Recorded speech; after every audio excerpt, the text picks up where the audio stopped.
Hello bachcho, let's read this question. So the question says, before establishing political power in Bengal and Karnataka in 1760 and 1770s, the East India Company had found it difficult to ensure a regular supply of goods for export.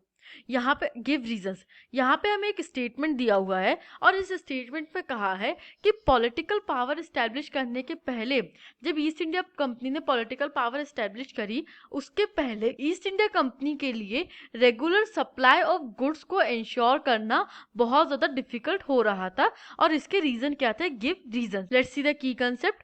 की concept is Indian textile trade network. India के textile की demand थी international market में और उसके लिए एक बहुत इंटेंस ट्रेड नेटवर्क डेवलप हो चुका था जिसमें मेजरली लीडिंग पार्टिसिपेंट्स थे इंडियन मर्चेंट्स। बट इस टेक्सटाइल ट्रेड नेटवर्क में हम देखते हैं कि बहुत सारी फॉरेन पावर्स भी इंडल्ज होती हैं, बिकॉज इंडिया का जो टेक्सटाइल था वो बहुत हाई डिमांड में था और लोग ज़्यादा से ज़्यादा उसको बेच करके प्रॉफिट कमाना चाहते थे।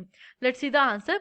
The French, Dutch, Portuguese as well as the local traders competed in the market to secure woven cloth.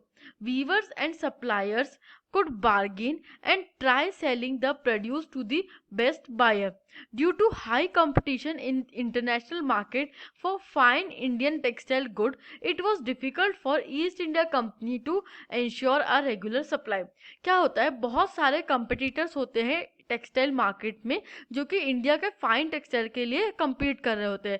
French, Dutch, Portuguese, जो लोकल ट्रेडर्स होते हैं वो सभी compete कर रहे होते हैं सिक्योर करने के लिए वोवन क्लॉथ को, जो बुना हुआ कपड़ा है उसे लेने के लिए वो compete कर रहे होते हैं।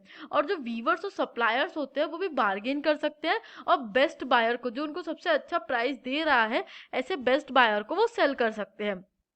इस हाई कंपटीशन की वजह से ईस्ट इंडिया कंपनी को बहुत ज़्यादा प्रॉब्लम्स होती है फाइन इंडियन टेक्सटाइल गुड्स को सिक्योर करने में और एक्सपोर्ट करने में, और इसलिए वो एक रेगुलर सप्लाई को नहीं इंश्योर कर पाते हैं। I hope you understood this question. Thank you and best of luck.